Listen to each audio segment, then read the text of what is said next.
Students, कैसे हैं आप सभी। Welcome to Drishti for success. In last video we have completed up to question number 50 of issue of shares. Today we will start from question number 51. So our question number 51 is the following statement apply to equity and preference shareholder. Which one of them applies only to preference shareholders? क्या कहा है?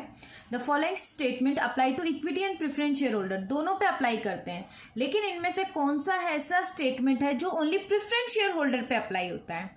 Share holders risk the loss of investment. सही है, दोनों equity share और preference share दोनों पे रहता है. Share holder bear the risk of no dividend in the event of losses. हाँ, लॉस होता है तो इक्विटी शेयर प्रेफरेंस शेयर दोनों को डिविडेंड नहीं मिलता. Share holders usually have the right to vote. Right to vote only equity share holders को रहता है, प्रेफरेंस शेयर होल्डर्स को नहीं रहता.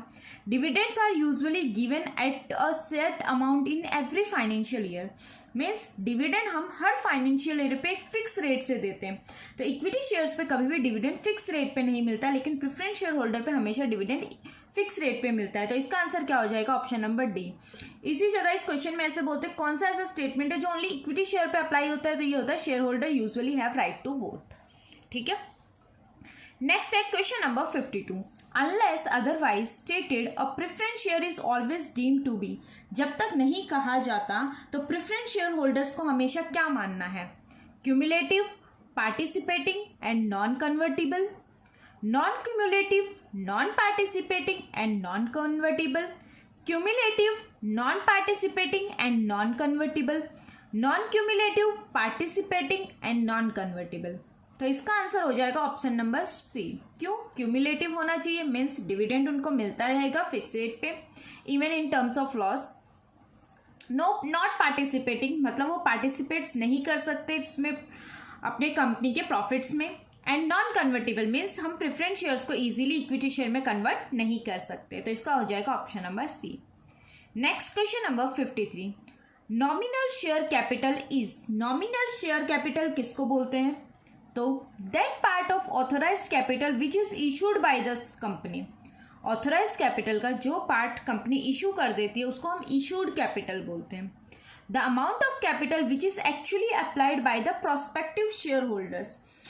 उस कैपिटल का जिसको प्रोस्पेक्टिव शेयर होल्डर्स खरीदते हैं. The amount of capital which is actually paid by the share holders उसको सब्सक्राइब बोलते हैं. The maximum amount of share capital which a company is authorise to issue. ये होता है हमारा नॉमिनल शेयर कैपिटल, मतलब मैक्सिमम कंपनी कितना अपने लाइफ टाइम में इशू कर सकती है. मीन्स एक तरह से ऑथोराइज कैपिटल को ही हम क्या बोलते हैं? नॉमिनल कैपिटल बोलते हैं. अब ऑप्शन डी तक विजिबल है आपको? सॉरी, पहले विजिबल नहीं थे. ठीक है, तो इसका आंसर क्या हो जाएगा? डी. ऑथोराइज कैपिटल को ही हम क्या बोलते हैं? Nominal capital. नेक्स्ट क्वेश्चन है हमारा question number 54. The portion of the capital which can be called up only on the winding up of a company is called. Part of capital जो company बंद होने लगती है उस टाइम पे company call करती है उसको बोलते हैं हम reserve capital. Capital included in the total of balance sheet of a company is called. Company की बैलेंस शीट पे हम कौन सी कैपिटल को इंक्लूड करते हैं? तो इसका आंसर क्या होगा? जल्दी बताओ. सब्सक्राइब्ड कैपिटल, क्योंकि इसी से हमारे सब्सक्राइब कैपिटल मीन्स कितना अमाउंट आया वही हमारी बैलेंस शीट में रिकॉर्ड की जाती है. Question number 56. Dash is transfer to capital reserve. Capital reserve में हम क्या ट्रांसफर करते हैं? Profit from the sale of fix asset, premium on issue of shares, profit on forfeiture of shares, या ऑल ऑफ द अबाउ. किसको transfer करते हैं हम? तो सभी को हम कैपिटल रिजर्व में ट्रांसफर करते हैं. जो भी हमारा कैपिटल प्रॉफिट होता है वह सभी कैपिटल रिजर्व में ट्रांसफर होता है. तो कैपिटल रिजर्व और रिजर्व कैपिटल का मतलब समझ में आ गया. रिजर्व कैपिटल वो कैपिटल होती है जो हम वाइंडिंग अप के टाइम पे शेयर होल्डर से मांग सकते हैं.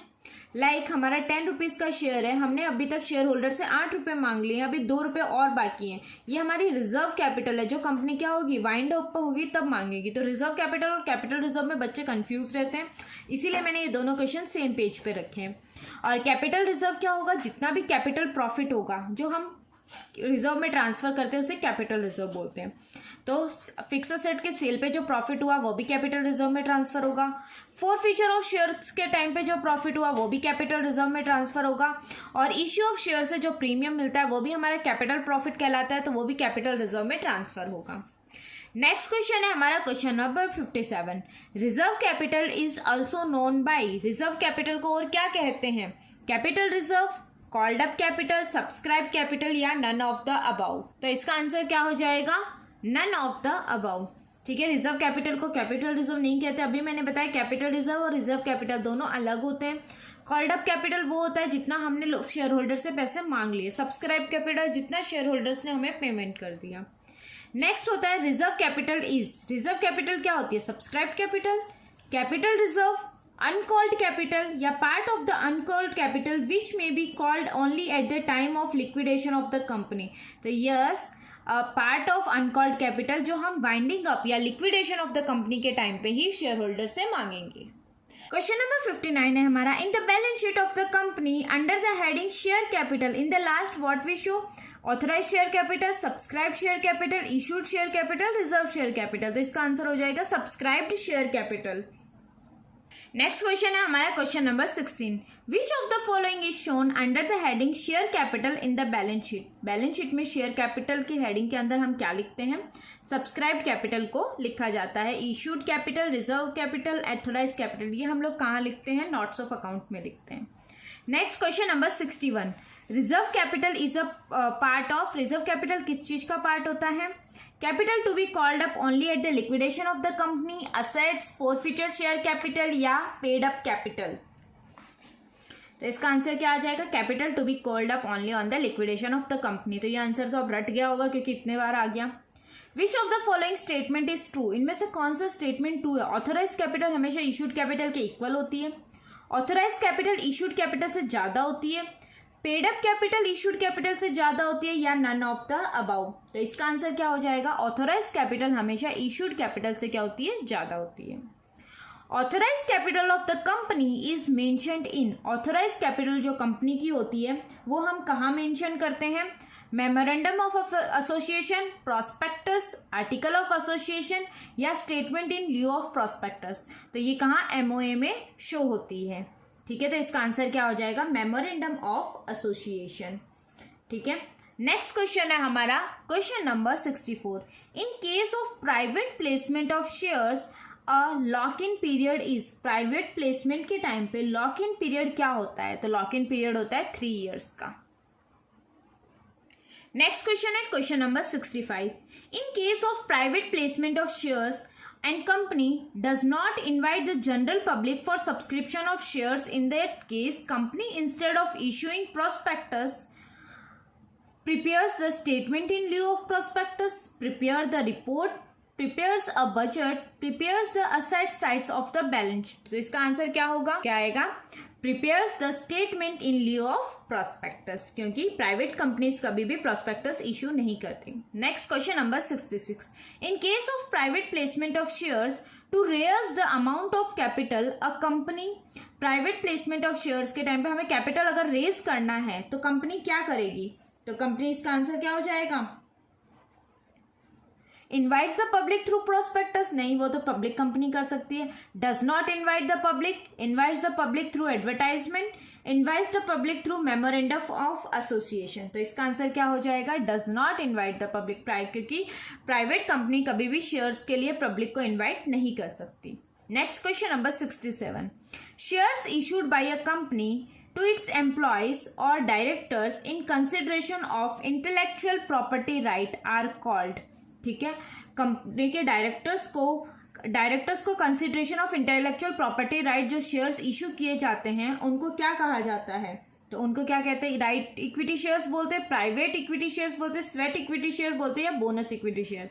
तो स्वेट इक्विटी शेयर, स्वेट मतलब होता है पसीना, मीन्स एम्प्लॉयज अपने खून पसीने को बहाकर एक तरह से मेहनत करके जो कमाते हैं उसको क्या बोलते हैं? Sweat equity share. Next question number 68 is a company में issue the shares by private placement of shares, by public subscription of shares, for consideration other than cash या ऑल ऑफ द अबव। तो इसका answer क्या हो जाएगा? All of the above. Private placement से भी, कर सकती है, पब्लिक सब्सक्रिप्शन से भी, कंसिडरेशन अदर देन कैश भी कंपनी इशू शेयर कर सकती है। तो इसका आंसर हो गया all of the about. Next question number 69, public subscription of shares include, public subscription में क्या क्या इंक्लूड होता है? इशू प्रॉस्पेक्टस, हाँ हमें प्रॉस्पेक्टस इशू करना पड़ता है, मेक अलॉटमेंट, देन शेयर्स के एप्लीकेशन रिसीव होने के बाद हमें क्या करना पड़ता है? शेयर्स को अलॉटमेंट करना पड़ता है, एंड रिसीव एप्लीकेशन। तो यस, ये सभी काम हमें सब्सक्रिप्शन के टाइम पे करना पड़ता है। नेक्स्ट क्वेश्चन है हमारा question number 70, which of the following will define when appropriation of a certain number of shares is made to an applicant in response to his application। तो इसको क्या कहा जाता है? Share allotment, share forfeiture, share trading या share purchase. तो इसको कहा जाता है शेयर अलॉटमेंट। मतलब हमें एप्लीकेशन मिली, एप्लीकेशन मिलने के बाद हमने अप्रोप्रिएट यानी प्रो राटा बेसिस पे हमने कुछ एप्लीकेशंस को शेयर क्या करेंगे? एप्लीकेशन मिलने के बाद उनको शेयर अलॉट करते हैं। Issue of shares at a price lower than its face value is called issue at discount। अगर हम उसके फेस वैल्यू, शेयर की फेस वैल्यू होती है जितने रुपए का शेयर होता है, एमआरपी रेट, अगर हम इस एमआरपी रेट से शेयर को कम रेट पे इशू करेंगे तो उसे डिस्काउंट कहते हैं। अगर इस एमआरपी रेट से ज़्यादा पे इशू करेंगे तो उसे क्या कहते हैं? प्रीमियम कहते हैं। According to SEBI guidelines, minimum subscription has been fixed at dash of the issue of share। तो शेयर इशू करने पे हमें अगर 90% सब्सक्रिप्शन मिल गया तो ही हम शेयर्स को इशू कर सकते हैं, अलॉट कर सकते हैं, नहीं तो हम शेयर इशू को क्या करना पड़ेगा? कैंसिल करना पड़ेगा।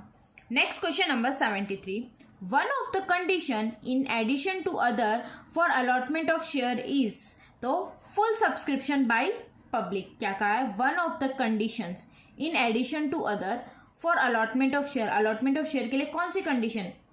Resolution in general meeting, receive minimum subscription, full payment on application या फुल सब्सक्रिप्शन बाय पब्लिक। ठीक है। नेक्स्ट क्वेश्चन है, person who starts a company are called, person जो कंपनी स्टार्ट करता है उसको क्या बोलते हैं? प्रमोटर। शेयर होल्डर कंपनी के ओनर्स होते हैं, डायरेक्टर्स जो शेयर होल्डर्स के बिहाफ पे कंपनी को चलाते हैं, ऑडिटर्स जो कंपनी के फाइनेंशियल स्टेटमेंट को चेक करते हैं, उस पर ट्रू और फेयर व्यूज अपने देते हैं, उनको बोलते हैं हम ऑडिटर। ठीक है, सॉरी 73 का क्वेश्चन आप का आंसर सही कर लेना। इसका क्या होगा? Receiving minimum subscription. अभी हमने पढ़ा था ना, हम शेयर्स कब अलॉट कर सकते हैं? जब हमें मिनिमम सब्सक्रिप्शन 90% रिसीव हो जाता है तब हम क्या कर सकते हैं? शेयर्स अलॉट कर सकते हैं। तो one of the condition in addition to others for allotment, share allotment करने के लिए हमें एक कंडीशन फुलफिल करनी पड़ती है, वो क्या है? मिनिमम 90% सब्सक्रिप्शन हमें मिलना चाहिए। ठीक है, इसी के साथ हमने क्वेश्चन नंबर 74 तक कंपनी अकाउंट्स के कवर कर लिए हैं। आगे के क्वेश्चन हम हमारे नेक्स्ट वीडियो में कंटिन्यू करेंगे। And thank you for watching the video. Keep learning and all the best for your term 1।